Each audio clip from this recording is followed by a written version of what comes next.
The big fight clearly this last weekend was Volkanovski versus Lopes. That was the fight I really wanted to see because I really wanted to see if Volkanovski could pull it off. All-time great featherweight champion, one of the, for sure, greatest fighters of all time. Joe Rogan has reacted to Alexander Volkanovski's latest win, and suddenly the conversation around him has shifted in a big way after everything he's been through over the past year. This fight wasn't just about getting his hand raised, it was about reminding people exactly who he is, what he's capable of, and why writing him off too early was a mistake. Good job for Volk. Like I said before, when you're fighting Volk, you're fighting his body, obviously, but his IQ was so high. Go out on top, baby, go out on top. Go out on top. I made it clear, whoever's next is next, whoever deserves it. Wow, I thought he was gonna call quits. Good for him, you go, old man Volk. The first round, Alex Volkanovski did shoot on Diego Lopes. When they both went back to the corner, the one thing that Diego Lopes said was that I have to respect this takedown. So boom, right there, Alex Volkanovski was beating him up on the feet, turning him, staying ahead of him. But then what does he do? He shoots a takedown just to throw it in his mind.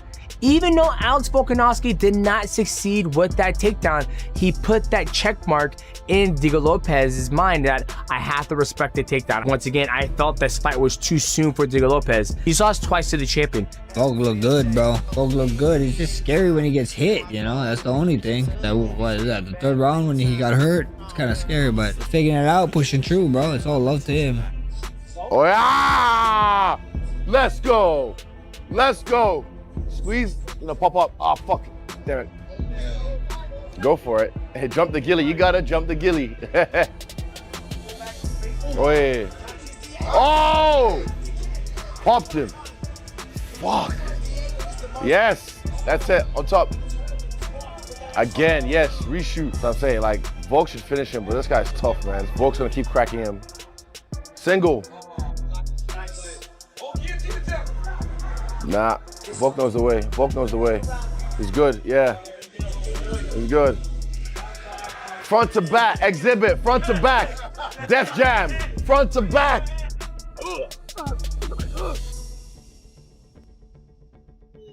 Hit him with the front to back.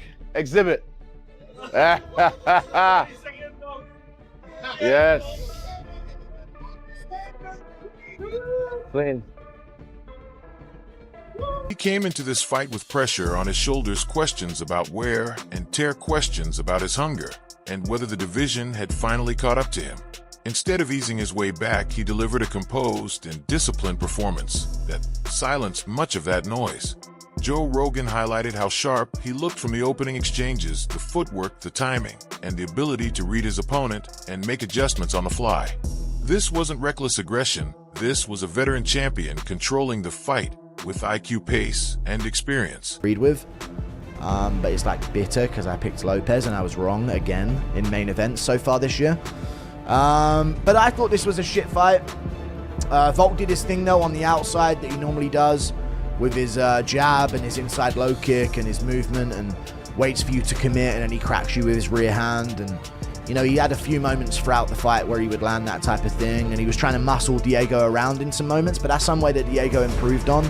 I thought he was less able to be just pinned against the cage in over-unders by Volk, and he kept distance a little bit better. But I did think this was a really close fight. I really did think this was a close fight. And at the end of the fight, when the decision was being called, I was like, let's see. Let's see who this goes to. Maybe I'm so off that it's unreal. But yeah, I thought Volk had a pretty good performance. The end of the fight is obviously very good for him. Sitting on the face of Diego Lopes at the very end of things. Lopes, I think, broke his foot in the 5th round. He threw a body kick on Volk and took a really funny step afterwards, which obviously isn't the best. But he tried for an armbar here, but Volk reversed it. So Volk definitely cleared the 5th round with a dominant 5th.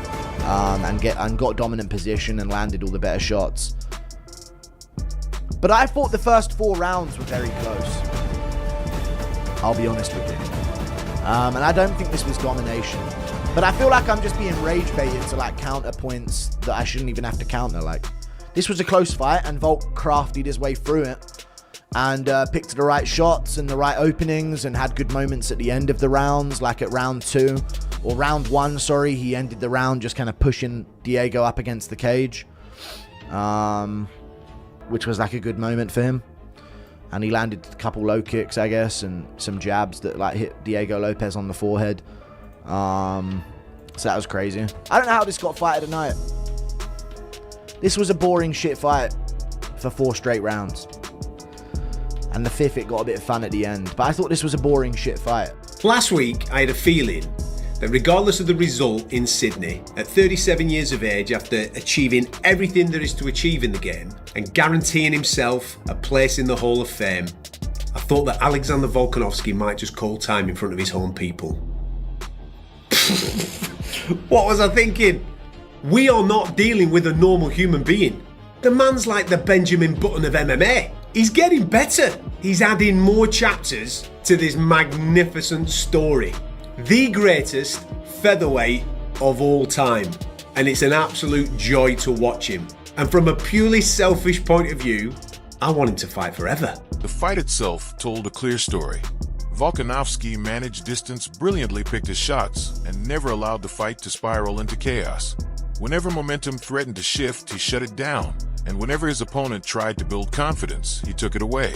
It was the kind of performance that doesn't always look flashy in highlights, but feels terrifying when you're standing across from it. And that's what Joe Rogan focused on. He pointed out that this is what makes Volkanovski so difficult to beat. He doesn't rely on one weapon, he doesn't chase moments, he breaks opponents down mentally round by round until they're forced to fight his fight. This fight and the first fight, how did it play out differently, and were you surprised at anything that happened in there tonight? I guess not surprised. Yeah, he did. We obviously the first fight, like I can get technical, I guess. Won't be facing him anytime soon, but like obviously I turned, as you will see, as I was circling, went to do that, and he learned to cut off straight away. But again, everyone's just like, oh yeah, he's got to learn to cut off. I said, okay, well, I'll just go the other way. You know what I mean? Or I'll do something else. So he ended up struggling a little bit going the other way. I did want to grapple more. I thought I could have, grabbed the hold of him. He felt pretty strong. I'm like, oh, okay, won't bother. Jumped the ghillie for a bit of a laugh. Didn't work, but yeah, it was all good though. Yeah, like he's tough, man. He's tough, strong.